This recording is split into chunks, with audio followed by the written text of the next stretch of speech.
السلام علیکم۔ بسم اللہ الرحمن الرحیم۔ میرے عزیز دوستو، امید ہے آپ سب خیریت سے ہوں گے۔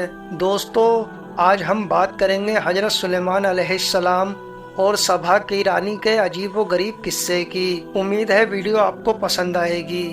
سلیمان علیہ السلام ایک عظیم پیغمبر اور بادشاہ تھے اور بے مثال قدرتوں اور طاقت کے ذریعے حکومت کرتے تھے۔ اللہ تعالیٰ نے حضرت سلیمان علیہ السلام کو بہت سی طاقتیں عطا کی تھیں، جیسے کہ آسمان میں بجلی کا کڑکنا، ہوا، جنات، انسان، پرندے اور دیگر تمام حیوان سلیمان علیہ السلام کے حکم کے تابع تھے۔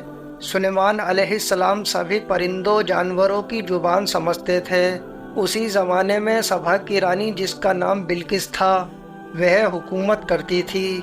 اس کی کافی بڑی حکومت تھی، لیکن وہ خود اور اس کی قوم کے لوگ سورج کی عبادت کرتے تھے۔ اس قوم کا دین الہی سے دور دور تک کوئی تعلق نہیں تھا اور وہ گناہ کے راستے پر چل رہے تھے۔ اس بنا پر حضرت سلیمان علیہ السلام پر لازم تھا کہ انہیں توحید کی دعوت دیں اور اس قوم کو ایک اللہ کی طرف بلائیں۔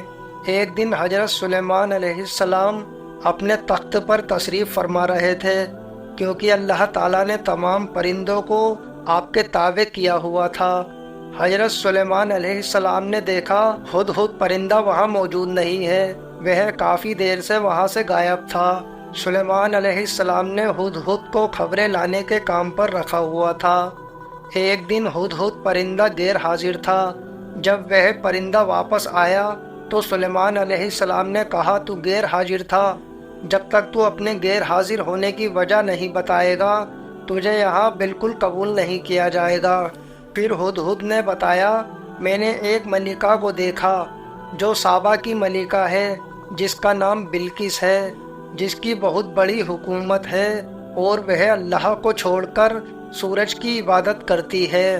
پھر سلیمان علیہ السلام نے ہدہد پرندے کو ایک خط دیا اور کہا وہ خط اس ملکہ کو پہنچا دے اور دیکھتے ہیں وہاں سے کیا جواب آتا ہے، اسی سے اندازہ ہو جائے گا تو جھوٹ بول رہا ہے یا سچ بول رہا ہے۔ ہدہد نے جا کر ملکہ کو وہ خط پکڑوا دیا۔ اس خط میں سلیمان علیہ السلام کا نام لکھا تھا۔ خط میں لکھا تھا، شروع اللہ کے نام سے جو بڑا مہربان رحم کرنے والا ہے۔ اس کے آگے لکھا، شرکشی مت کرو، فرما بردار بن کر چلے آؤ۔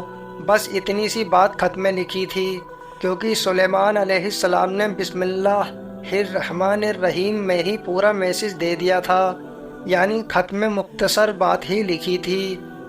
دوستو، زمین پر حکومت کا اصل حق اللہ کو ہے اور نظام اللہ کا چلے گا، اس کے علاوہ کسی کو حکومت کا حق نہیں ہے۔